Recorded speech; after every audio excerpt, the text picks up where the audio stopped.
Le Honor 20 Pro aurait pu ne jamais sortir en France. Et oui, sa sortie elle a été sacrément retardée à cause de la fameuse affaire entre Huawei et les États-Unis. Mais pas de panique, le smartphone est maintenant disponible en France et on a pu tester la bête. Salut tout le monde, c'est Omar de Frandroid et aujourd'hui on va voir pourquoi on est bien content que ce smartphone ait pu finalement voir le jour. Vous êtes prêts? Allez, c'est parti!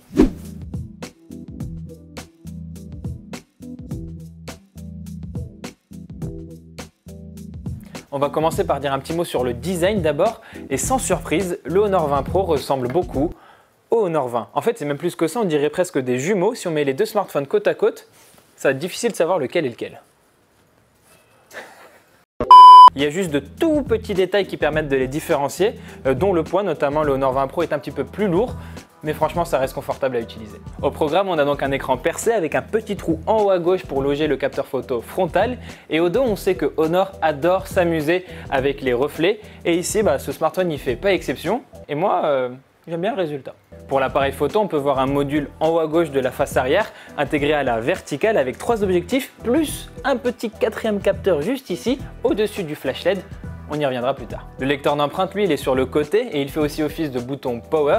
Pour les droitiers, il va être très facile à aller chercher. Par contre, pour les gauchers, ça peut être un petit peu plus compliqué. Donc voilà, on a un design très joli, bien soigné, bien maîtrisé pour ce Honor 20 Pro. Par contre, il faut savoir qu'il n'y a pas de prise jack et que le smartphone, il n'est pas étanche. Pour l'écran, on a du LCD, une diagonale de 6,26 pouces et une définition Full HD+.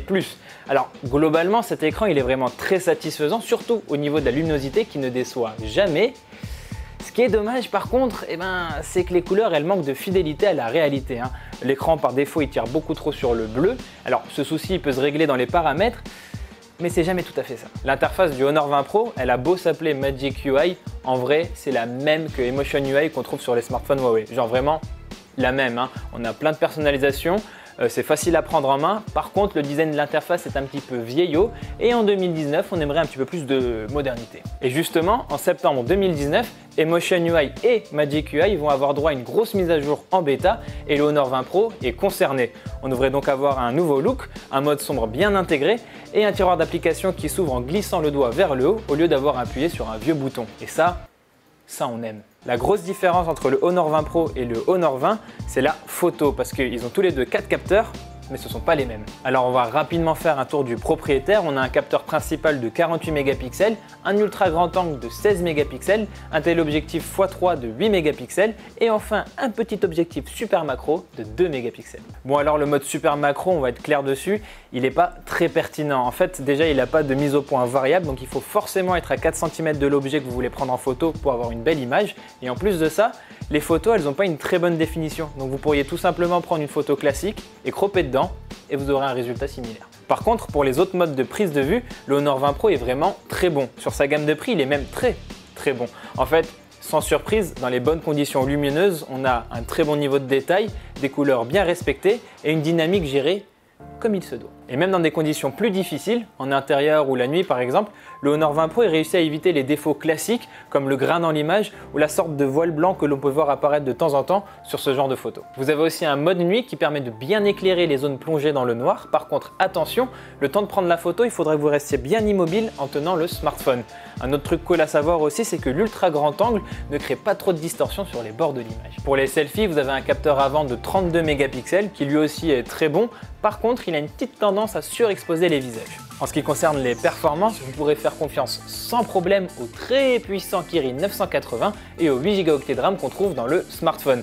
Par exemple, le Honor 20 Pro il fait tourner facilement Fortnite avec une grosse qualité graphique, mais attention, en 30 fps. Le 60 fps il n'est pas dispo, du moins pas encore. Et à ça, vous pouvez ajouter une très bonne batterie de 4000 mAh qui permet de tenir facilement 2 jours complets avec une utilisation plutôt classique, voire 3 jours si vous débrouillez bien.